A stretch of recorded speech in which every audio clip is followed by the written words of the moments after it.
Hey everyone, I'm Tim. This is my channel 40 Times Around. So I'm currently in Idaho Falls, Idaho, and I'm in a hotel catching up on some work, getting a little editing done. I just finished up with the BDR. It took a little longer than I thought, so I'm kind of behind on work right now. Decided to get a hotel, catch up on some editing. I was getting ready to finally edit this video from, I think I filmed it about 2 months ago, from the north rim of the Grand Canyon, Great Basin in Nevada. Only to find out that all of the footage from the GoPro was deleted. Somehow, I don't know. I can't find it anywhere on my computer, my external hard drive, or anything. So there's no riding footage for this video. I do have a ton of B-roll from the Grand Canyon that I shot on my phone. And I have some other little talking bits that I filmed on my phone. For some reason, everything that I filmed with the GoPro is just nowhere to be found. So this video is going to be a little bit different. I'm going to kind of recount the story, show you some of the footage from being there, but unfortunately there's just not going to be a lot of riding in this video, very little. For some reason I do have a few clips of getting to the Grand Canyon, but nothing of riding through it or any of that. Fortunately though, it's not the most beautiful scenery getting to the Grand Canyon and getting to Great Basin. If I had one picture to show you, it's worth the entire trip up there because it never really changes. It's what they call the loneliest road in the United States. It's flat, it's straight, you can see for 50 miles at a time, and there's nobody else out there. For a paved road, it's probably one of the most remote roads in this country, which is why they call it the loneliest road in the United States. So anyways, that's just a little explanation of how this video is going to be slightly different, but I do have some cool things to show you and some interesting stories to share with you, so stick around.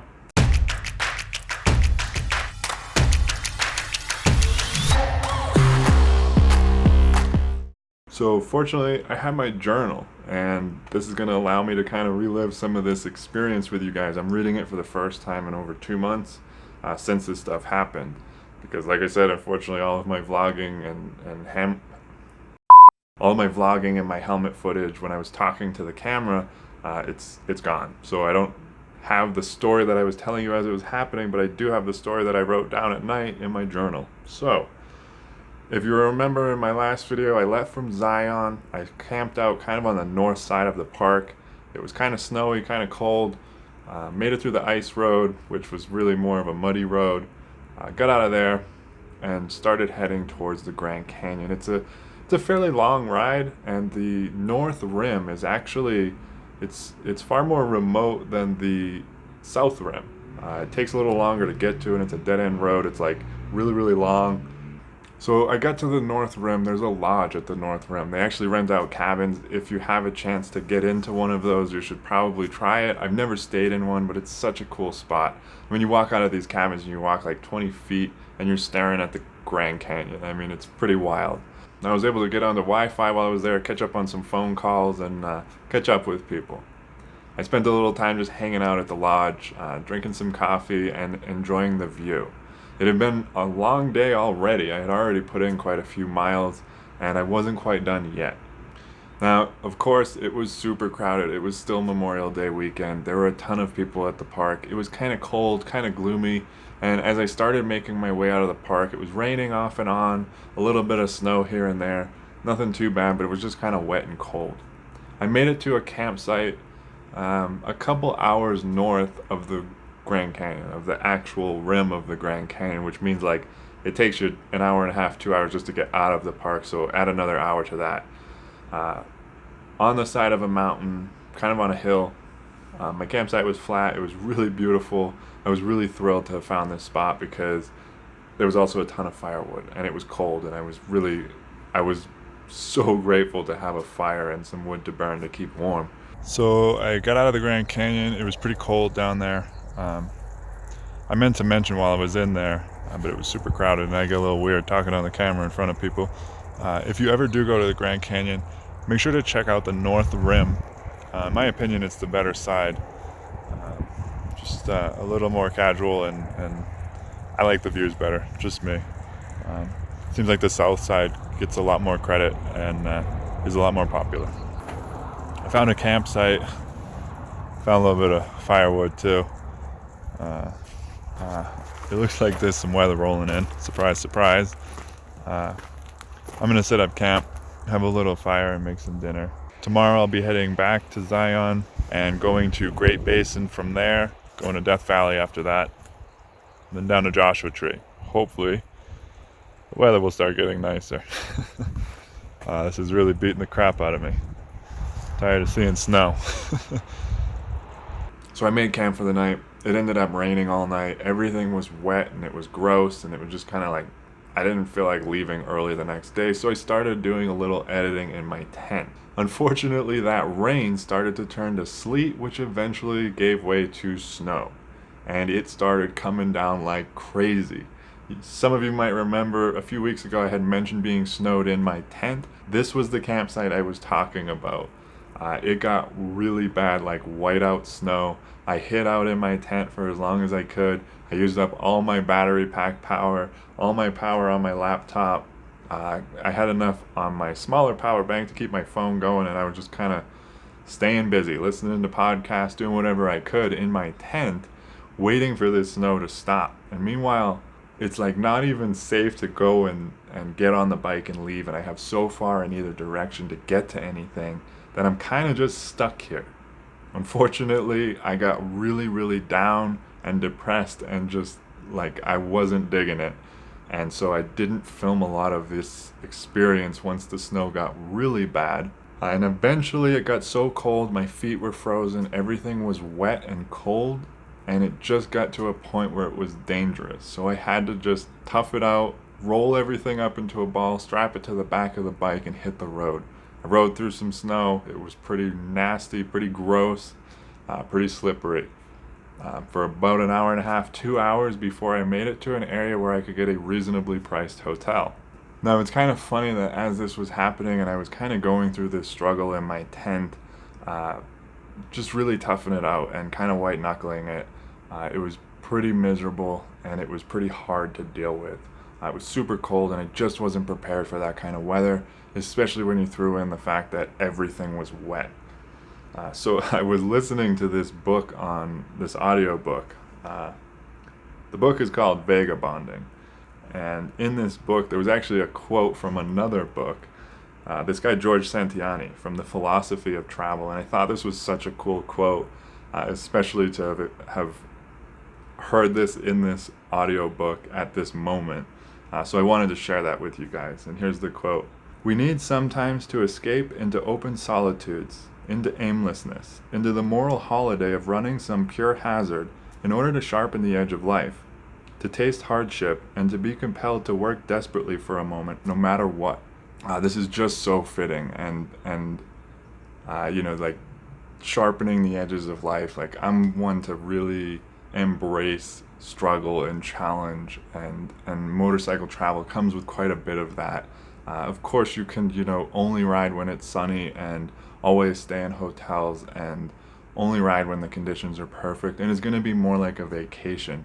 But if you throw yourself into a situation where you do have to face some hardships, where you are soaking wet and freezing cold, and it's so bad that you don't want to do anything, you don't want to go out of your tent, but you have to get everything together, get it on the back of your bike, and push through this storm to get to safety. Like that's what he's talking about, like this compelled feeling of action, to taste hardship and to be compelled to work desperately for a moment no matter what. And I was absolutely feeling that, and I can totally relate to what he's talking about in this quote. So I just thought that was really cool. I really wanted to share that with you guys, and I think some of you can probably relate. It's funny, I just put out a video a few weeks ago about traveling solo, and I was kind of touching on some of this, but I hadn't really thought about this quote until I started reading my journal again, and I had written it in there because it was so fitting for the moment. Anyways, the road to kind of chuckling as I read my journal. I woke up in the hotel, started heading straight for Great Basin. It's a long, lonely road, like I said. It's kind of boring, there's not a lot going on, and you don't see a lot of people. And apparently in my journal I was talking about how like madness was just starting to creep in. I was playing drums on my bike trying to pass the time. and it just seemed like everything was just moving so slow. Um, it was also raining off and on that day, and it just wasn't great weather all around. Ended up making it to Great Basin. Unfortunately, well, when you get into Great Basin, there's Lemon Caves, which I had been in last year. So I wasn't too concerned with getting in there. I didn't want to take the tour. I didn't want to leave the bike. And I didn't want to spend too much time there. Really, what I wanted to do was ride up to Wheeler Peak, which I had done last year, but I didn't do it on a bike. So that was my ambition when I got there. But I found out as I showed up, and it's starting to rain, and it's getting cold, and it's getting nasty and windy, that the road had just opened the previous day, and it was still kind of messy and sloppy, and they said you might want to rethink that. I decided not to go up to the top of Wheeler Peak, so I didn't have much footage of riding around Great Basin anyway. I ended up making a run for it. I made it into the Mojave, and right around here is when my footage on my phone kind of takes over, and I'll let myself from the past kind of wrap this story up. Hey guys, so I am currently in Nevada. I am heading south. I just left Great Basin earlier today. I'm somewhere in the Mojave. I came down a pretty rugged dirt road. It was pretty rough. I found a little spot. I'm not really sure if I'm supposed to camp right here. I was looking for something that looked like an obvious camp spot, but I couldn't find one, so I'm gonna have to make do with this because it's getting a little late. I've been kind of running from storms, and it's been raining off and on all day. I didn't really spend too much time in Great Basin because it was just cold and rainy, and the road to the top of Wheeler Peak had just opened yesterday, but they said it was still pretty snowy up there, so I decided to just got out of there pretty early and come down here.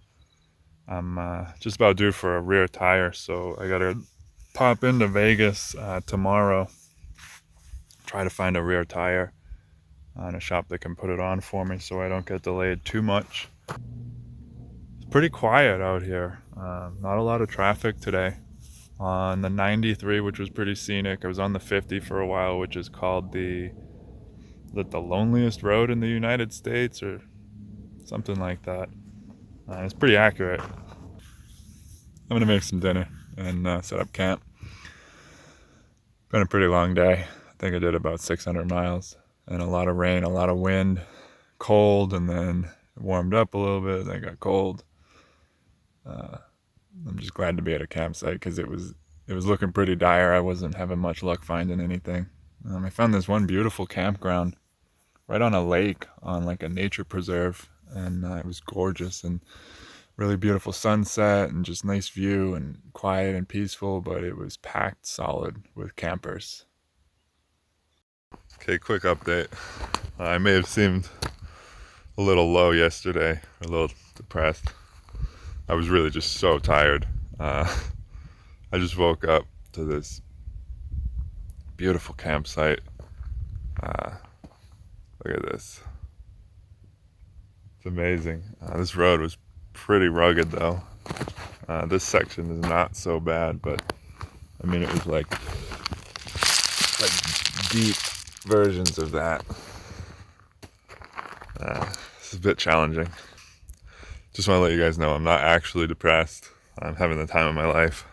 I was super tired yesterday, and I almost wasn't going to post that video, but I want you guys to have like an insider look of kind of more of the reality of it. Yeah, sometimes it's a challenge, and sometimes it's work, and sometimes, you're tired at the end of the day, and you don't really want to do much, or you're just so tired you can't even think straight. I slept great last night. After I made dinner, I sat out here and I was listening to an audiobook while I was making dinner and while I was eating, and then as soon as I was done eating, I just shut everything off and I just enjoyed the quiet and the peace and the solitude. Lori and I were just talking about that. Lori is one of my patrons. She's a friend of mine. We were just talking about that solitude, and it's something not everybody's lucky enough to have much of. So I was really appreciating it in that moment, enjoying some of the stars. And it was cool here because the sun was just setting over here and the moon was just coming up over there. And so there was like a little glow around me. And you could see the silhouette of these mountains all around. And I had like a citronella candle going, which was cool because it was kind of like reflecting off the bike. And I had the silhouette of the mountains and some stars and some clouds rolling in. It was just, oh, it was beautiful. It was really great. Pretty awesome night. This is kind of more like what it was coming in here. Let me show you this. Most of it was like this.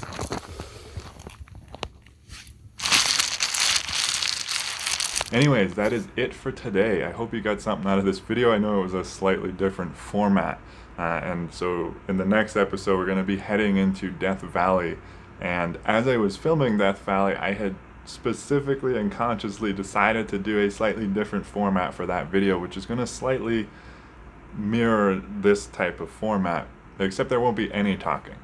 I felt when I was in Death Valley that I was really enjoying the solitude and the quiet and just listening to music in my helmet. So yes, there's going to be music, but when I do the Death Valley video, I am specifically not going to be talking in that one. It just kind of suited the mood, it suited what I was experiencing, and I wanted to share that with you as best as I could. A lot of you guys sometimes don't necessarily appreciate the music, and I appreciate the feedback, but I can't keep 32,000 people happy, or 33,000 or whatever it is. So I kind of know that when I put music in a video, not everybody's going to love it. I'm trying more to suit my experience of it and show you. It kind of helps me display the emotion that I was feeling in this video when I'm telling you this specific story. So if you're not crazy about the music, you can always turn it down. But that's going to be the next video anyways. And I'm really excited about that. I absolutely loved my time that I spent in Death Valley, and I really took my time there and really savored it. I kind of rushed through Utah specifically to have more time in Death Valley because there were certain things there that I hadn't seen. It was a park I hadn't spent too much time in, and it was awesome. It was a really, really cool experience. So make sure you check that out. That's going to be out next week. That's the Death Valley National Park video, and there won't be any talking in that. But anyways, that's it for this video. I hope you got something out of it. If you did, make sure to give it a thumbs up. Don't forget to subscribe and hit the bell if you haven't already. That way you don't miss anything. So I've made a few changes in my Patreon page. I'm not asking for anything. I'm just putting it out there that I've created some new structure around my Patreon page. So there's some new things that are going on there that aren't happening on YouTube. For one, I'm doing some more extra videos. They're kind of raw, unedited, like check-in videos that don't quite make the cut for YouTube. I created a tier where you could get a postcard from me from the road. Somewhere in my travels, you'll get a postcard once a month. There's also a tier where you could have your name put at the end of the video like this. So yeah, that's it. If you're curious about it, you can go over there and check it out, patreon.com/40timesaround. If not, no worries. I'm going to keep making the videos anyway. I'm just throwing it out there that you might be missing out on some stuff you might have interest in. So that's it. Thanks for watching, and I'll see you guys in the next video. Ride safe.